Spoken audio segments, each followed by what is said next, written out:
Imagine you're looking at a satellite image of Earth at night. Europe is a blazing web of light. The eastern United States looks like a lit-up Christmas tree. And then there's Australia, this enormous continent, roughly the size of the contiguous United States. And almost all of it is just dark. A few bright clusters hugging the coastline, and then nothing. Absolute darkness for thousands and thousands of kilometers. Now here's what makes this genuinely strange. Australia is not a poor country. It's not a war zone. It's not some barren frozen wasteland like Antarctica. It's a wealthy, modern, developed nation with world-class cities, one of the highest standards of living on the planet, and a population that by any measure is doing extremely well. And yet, more than 90% of the entire continent has a population density of less than 1 person per square kilometer. Some regions have less than 1 person per 100 square kilometers. There are places in the Australian outback where you can drive for an entire day and not see another human being. So what's actually going on here? Is it just the desert? Is it the heat? Is it the animals? Because you've heard the jokes. Australia is trying to kill you. Every creature has venom. The spiders are the size of dinner plates. But here's the thing. Those are fun internet facts. They don't actually explain why one of the most livable countries on Earth chose to squeeze almost its entire population into a thin ribbon along its southeastern and southwestern edges. The real answer is far more interesting, and it involves ancient geology, brutal climate science, the specific way water moves, or doesn't move, across this continent, and a set of geographic coincidences so extreme that when you understand them all together, it almost feels deliberate, like the land itself said no. Stay with me, because by the end of this, you'll never look at a map of Australia the same way again. Let's start with the most obvious thing, the desert. Because yes, Australia is extraordinarily dry. About 35% of the continent is classified as true desert. That's the stuff with almost no rainfall, extreme temperatures, and virtually no permanent vegetation. But here's what most people don't realize. Another 40% is classified as semi-arid. So combine those two categories, and you're looking at roughly 75% of Australia that is either outright desert or so dry. It's barely functional for large-scale agriculture or dense settlement. That's a staggering number. But why is Australia so dry? This is where the geography gets genuinely fascinating. Australia sits in what climate scientists call a subtropical high-pressure belt. These are bands of high atmospheric pressure that circle the Earth at around 20 to 30 degrees latitude, both north and south of the equator. High-pressure zones are the enemy of rainfall. When air pressure is high, air sinks downward. Sinking air suppresses cloud formation and prevents the kind of weather systems that generate consistent rain. The Sahara Desert, the Arabian Desert, the Atacama, they all sit in this same pressure belt. Australia doesn't just clip this zone. It sits squarely in the middle of it. The continent straddles both the northern and southern versions of the subtropical high, which means a massive central and western portion of the continent gets hammered by dry, sinking air for most of the year. No moisture, no clouds, no rain. Now, what makes Australia's situation even more extreme than somewhere like the American Southwest, which also sits in a high-pressure belt, is the Indian Ocean to the west. The Indian Ocean in this region doesn't produce the kind of moisture-laden weather systems that, say, the Gulf of Mexico produces for the central United States. The sea surface temperatures and prevailing wind patterns mean that moist air from the Indian Ocean largely rises and dumps its rainfall before it ever reaches the interior of the continent. By the time any moisture has traveled inland, it's already been wrung out. So you have a continent that is simultaneously blocked from receiving ocean moisture in the west, has no major mountain ranges to force air upward and generate rainfall in the interior, and sits in a global pressure band designed specifically to suppress precipitation. The result is a vast interior that can go years, sometimes decades, without meaningful rainfall in certain locations. And this brings us to something most people have never heard of, but which is absolutely central to understanding Australia. The Great Artesian Basin. Beneath a huge chunk of inland Australia, about 22% of the continent, there is an enormous underground reservoir of water called the Great Artesian Basin. It's one of the largest underground freshwater reserves on the planet. And for a long time, people thought this might be the key to unlocking the interior. If there's water down there, surely you could tap it and support large populations, right? The problem is the water in the Great Artesian Basin is ancient. Some of it has been sitting underground for over 1 million years. It's not being meaningfully replenished by modern rainfall. And while it has been critically important for grazing cattle and sheep in the outback, you can't sustainably draw on a 1-million-year-old fossil water supply to support millions of people. Once it's gone, it's gone. And in many areas, extraction has already caused significant pressure declines. The basin is a geological relic, not a renewable resource. So the water situation above and below the ground in interior Australia is genuinely severe. Not dramatic for the sake of a YouTube video. Actually, scientifically severe. Now let's talk about the soils, because this is where things get even more interesting. Australian soils are among the oldest and most weathered on Earth. The continent has been geologically stable for an extraordinarily long time. While other parts of the world have experienced volcanic eruptions, glaciation, and tectonic activity that periodically churns up fresh minerals and renews soil fertility, Australia has largely sat still. No ice sheets scraped the interior during the last ice age the way they did across Canada and northern Europe, depositing rich glacial till as they retreated. No major volcanism has added fresh nutrients in the center. The result is soil that has been leaching nutrients into the ground for hundreds of millions of years. The soils of the Australian interior are low in phosphorus, low in nitrogen, low in a range of trace minerals that plants, and by extension, animals and humans, need to thrive. This is sometimes called an oligotrophic landscape. It looks like it could support life. It has some vegetation. But that vegetation is sparse and adapted to near-starvation nutrient conditions. This is why you can fly over the Australian outback and see what looks like scrubby bush, the occasional river gum, some spinifex grass, and think, well, that doesn't look completely dead. Why don't people live there? But that appearance is misleading. The carrying capacity of that land, meaning the number of organisms it can sustainably support, is extremely low. Indigenous Australians lived across this continent for over 65,000 years, with extraordinary skill and deep ecological knowledge. But their populations across the interior were necessarily sparse, organized around seasonal movements that tracked water and food resources. The land simply does not have the biological productivity to sustain high population density. Now add the heat. Central Australia has some of the highest recorded land temperatures on Earth. The town of Oodnadatta in South Australia holds the country's official heat record at 50.7 degrees Celsius. But temperature records almost don't capture what sustained interior heat actually means.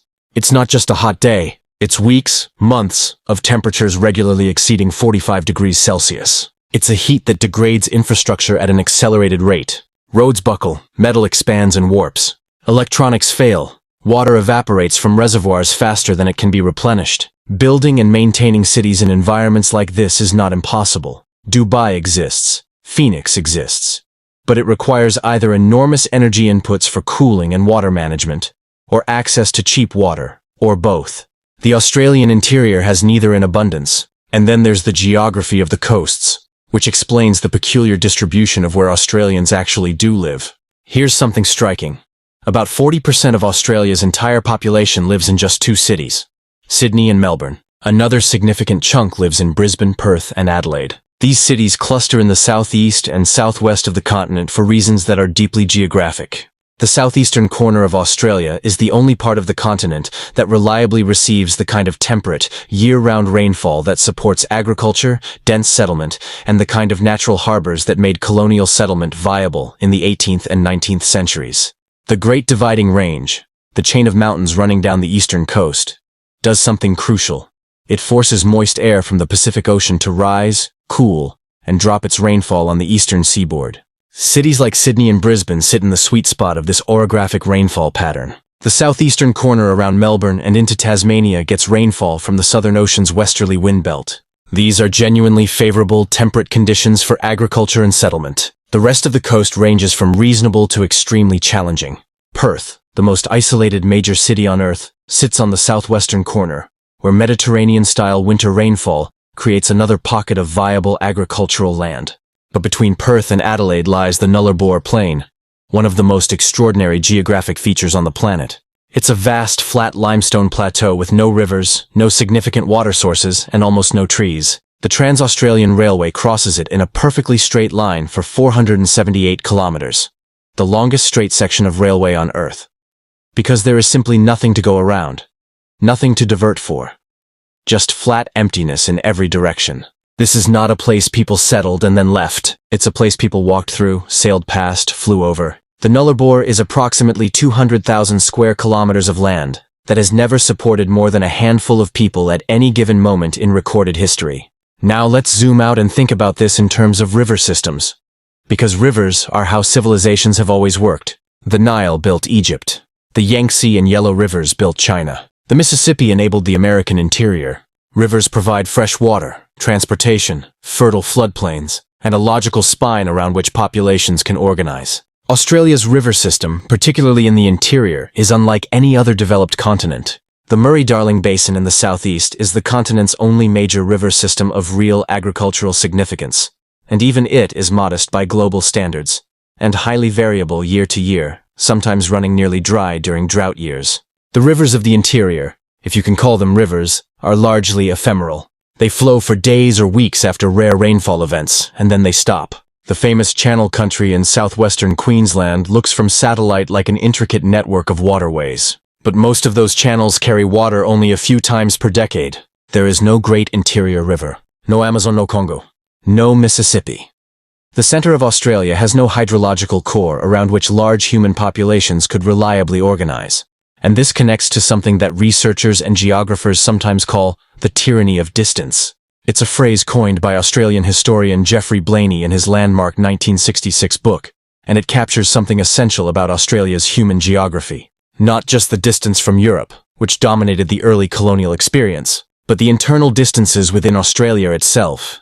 Moving goods, people, infrastructure, and services across the Australian interior is enormously expensive. The economics of settlement in remote areas rarely pencil out in a market economy. Why would businesses invest in a region with no water, poor soils, extreme heat, and no local population to serve as customers or workers? The answer mostly is mining. And this is the one significant exception to the emptiness of the interior. The same ancient geological stability that stripped Australia's soils of nutrients had a different effect on the rocks below.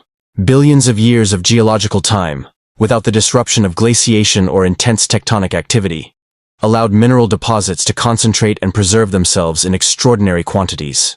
Australia is one of the world's great mining countries. Iron ore in the Pilbara region of Western Australia. Opal and Cooper-Petty uranium in the Northern Territory. Gold, copper, nickel, coal scattered across the continent in enormous reserves. The mining towns of the Australian interior are some of the most isolated places of permanent human habitation on Earth. Towns like Newman in Western Australia exist solely because of iron ore. They have airports, supermarkets, schools, all the infrastructure of a modern settlement, dropped into absolute wilderness hundreds of kilometers from the nearest city. They are not organic communities that grew naturally over time. They are industrial installations, and they depend entirely on the economic logic of the mine. When mines close, towns die. The outback is littered with ghost towns that boomed during a mineral rush and then emptied completely when the ore ran out. The famous opal mining town of Cooper-Petty is so hot that a large portion of its residents literally live underground.